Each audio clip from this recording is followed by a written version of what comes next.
J'accueille ce matin Samuel Sandler. Bonjour. Bonjour.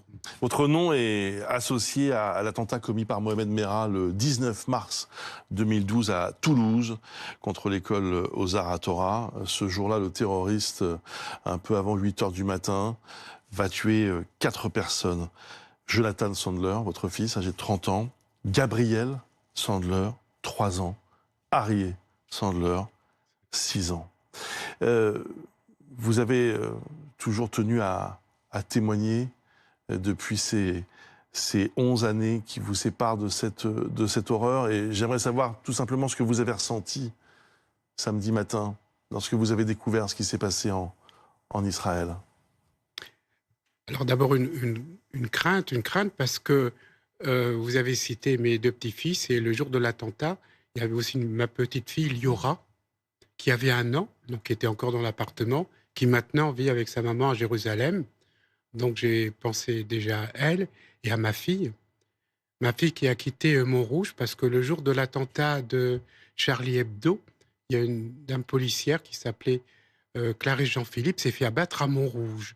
Et l'objectif était d'attaquer une école juive déjà. Et ce jour-là, ma fille a entendu les coups de feu.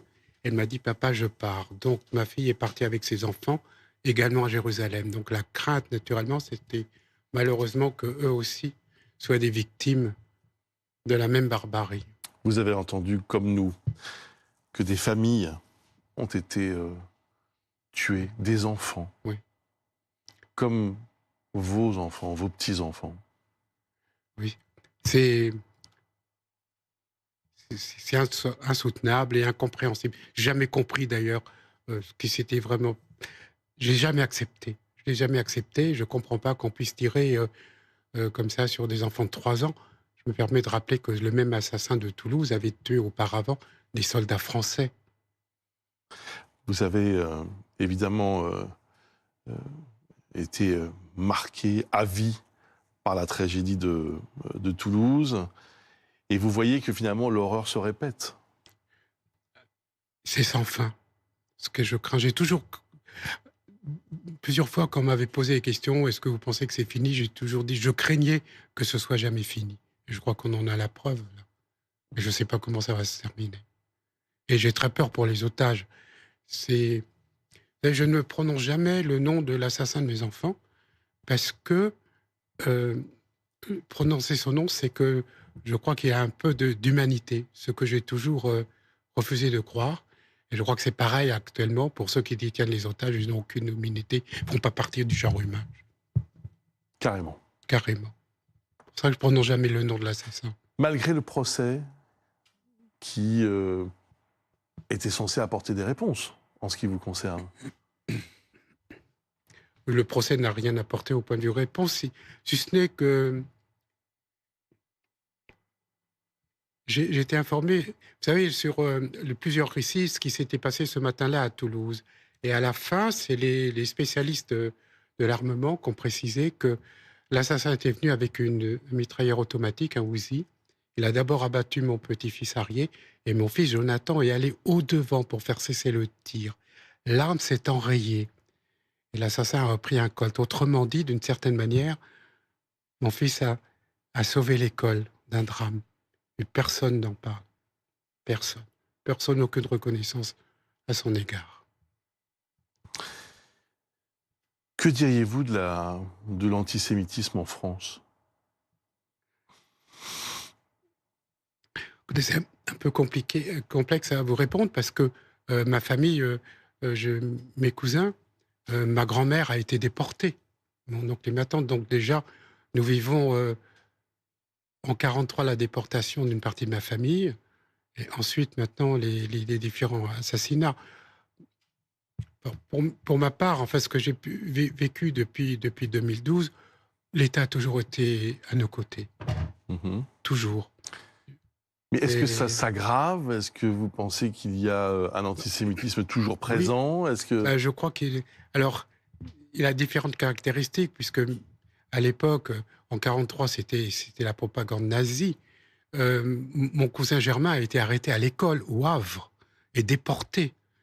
Mais actuellement, Maintenant, c'est différent, hein. C'est un amalgame entre l'antisionisme et l'antisémitisme. Et ça, c'est politique. Et puis, je crois que les gens, ils parlent comme ça d'antisionisme sans même savoir ce que c'est. Sinon, un sous-entendu que c'est vraiment l'antisémitisme, sous couvert. Ce qui s'est passé samedi, pour certains lieux en tout cas, peut-être même la plupart, s'apparente à un massacre en fait, hein. Que ce soit dans la fameuse fête de musique électronique, que ce soit dans ce kibbutz dont nous découvrons ce matin l'ampleur du bilan, puisque 100 corps ont été retrouvés dans ce kibbutz de 1200 habitants à Be'eri, à quelques kilomètres seulement de la bande de Gaza. Et nous avons, je crois, des témoignages de personnes qui voilà, ont voulu s'exprimer après cette horreur. Et évidemment, nous avons décidé de ne pas vous montrer l'intégralité des images, mais je crois que on comprend à quel point ce kibbutz a été victime d'atrocités. Écoutez bien. Lorsque nous nous sommes cachés dans l'abri, nous n'avions aucune idée de ce qui se passait à l'extérieur. Nous entendions des voix en arabe. Nous les entendions dire « Dieu est le plus grand, abattez les Juifs ». Ensuite, ils ont essayé d'ouvrir la porte de l'abri en soulevant la poignée car il n'y avait pas de serrure. Mon mari et les 3 garçons n'ont tout simplement pas lâché la poignée de la porte pendant 15 heures. L'endroit où je vis, le Be'eri, ne sera plus jamais le même, car le kibbutz s'est détruit. Physiquement, il peut être reconstruit, mais notre communauté, qui compte moins de 1200 personnes, a subi des dizaines de morts et des dizaines d'enlèvements. Ce sont des chiffres qu'une personne normale, moi y compris, ne peut absolument pas imaginer. Vous parliez de la Shoah, vous parliez évidemment de Toulouse, de Mohamed Merah. Et maintenant, ça ne s'arrêtera jamais? Moi, je crains. Je vois pas de solution. Je crois que ça s'arrêtera jamais. Mais vous souvenez-vous, ce qui s'est passé dans ce kibbutz, c'est ce qui s'est passé aussi à Paris. J'ai un trou de mémoire sur la salle Du Bataclan. du Bataclan. Exactement la même chose. On tire. Ces gens ne veulent que tuer. C'est tout. Rien d'autre. Et en particulier Et vous disiez que vous ne vouliez jamais prononcer le nom de l'assassin de votre fils et de vos petits-enfants. Vous disiez aussi qu'au fond, le procès n'avait pas apporté de réponse, que ce ne sont pas des êtres humains. Finalement, c'est ça votre... j'allais dire, ce qui vous aide à continuer à vivre, c'est de vous dire ça, c'est de vous dire, ok, moi je suis un être humain, ce ne sont pas des êtres humains? Oui. En partie, j'ai jamais accepté, j'ai jamais accepté. Mais je veux dire, c'est pas un raisonnement, c'est ce que je ressens au fond de moi-même. Bien sûr. Je n'ai jamais accepté ce qui s'était passé à Toulouse, n'est-ce pas? Et ça m'aide à vivre. Et quand je me fais interroger, etc., au moins, j'ai la possibilité de faire vivre mes enfants parce que je peux prononcer leur nom. Jamais plus je ne verrai leur nom sur mon téléphone. Jamais je verrai le nom de Jonathan, Harry ou Gabriel. Donc, à chaque interview, ça me permet de les faire revivre.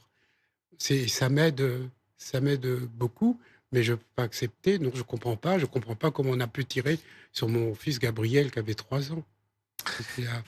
On sait qu'il y a 4 victimes françaises, au moins, malheureusement, et puis des centaines de victimes israéliennes et d'autres nationalités, parce que on le sait, hein, beaucoup de ressortissants étrangers ont été touchés. Qu'est-ce que vous diriez aujourd'hui aux familles de ces victimes? Écoutez, il n'y a pas de consolation. Simplement d'essayer de continuer à vivre et surtout rappeler la mémoire. On souffre beaucoup de la peur de l'oubli. Je crois que c'est ce qu'il y a de plus dur, c'est la peur de l'oubli de manière. Là, on parle beaucoup de ces familles. Dans un an, on les aura oubliés. Vous pensez qu'on a oublié ce qui est arrivé à votre famille? Je le ressens, oui. Comment vous le ressentez? Pourquoi? Parce que ensuite, d'abord, c'est le temps qui passe et malheureusement, il y aura d'autres attentats. Et chaque attentat efface un peu les précédents. Alors malheureusement, Toulouse a une particularité, c'est que c'est le premier, donc c'est toujours la référence. Mais sans ça, les autres attentats on les oublie au fur et à mesure du temps. Juste dire, Monsieur Sandler, moi j'ai couvert pour BFM TV, j'étais devant aux Aratora, j'ai passé la semaine Oui. à Toulouse, j'ai aussi couvert le procès du frère du terroriste. Je vais faire comme vous, je vais pas nommer, voilà.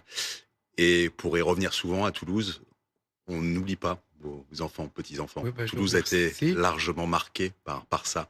Merci. Et chaque mois de mars, Toulouse se souvient. Ils sont des dizaines, des centaines de milliers de personnes. Et je peux vous dire vraiment que les noms de vos enfants et petits-enfants ne sont pas oubliés à Toulouse. C'est déjà quelque chose. Bah, je vous remercie. Oui, voilà. Mais j'ai dit ce que moi je ressentais, Bien sûr. ce que je ressens au profond de moi. Oui. Moi, c'est Oui. la peur de l'oubli. C'est terrible. Vous nous disiez que Oui. votre fille avait choisi de partir vivre Oui. en Parce qu'elle avait Israël. peur ce jour-là. Le jour de l'attentat, elle a entendu les coups de feu. Et maintenant, elle est papa, je pars. Qu'est-ce Alors- qu'elle vous a dit là ces derniers jours? Ah ben, on est très soucieux parce que on a nos petits-enfants. Donc, déjà, mon épouse craint beaucoup parce que, bon, il y a des filles de 5 et 8 ans aller dans les abris. Comment vont-ils survivre après? C'est pas évident pour des enfants de se retrouver dans des abris. Qu'est-ce qui se passe? Probablement, ils entendent les avions, ils entendent beaucoup de choses également. Donc, on est très soucieux du ressenti et ensuite comment ils vont survivre. Yamaï, Voilà. ce qui tranche dans ce que vous dites, c'est qu'à la fois, j'entends ce que vous dites et je sens au fond de vous quelque chose de très dur et en même temps, il y a une grande douceur dans la façon dont vous parlez. Merci. La paix, Oui. vous l'avez trouvée ou pas? Non, j'ai pas trouvé la paix. J'ai pas trouvé la paix parce que mes enfants me manquent et je comprends pas pourquoi ils sont plus auprès de nous. Merci beaucoup Samuel Sandler. Oui. Je vous remercie d'être venu. Je sais que c'est toujours difficile Merci. pour vous de vous exprimer sur le drame que vous avez vécu. Et le drame, le mot est presque faible parce que c'est une horreur.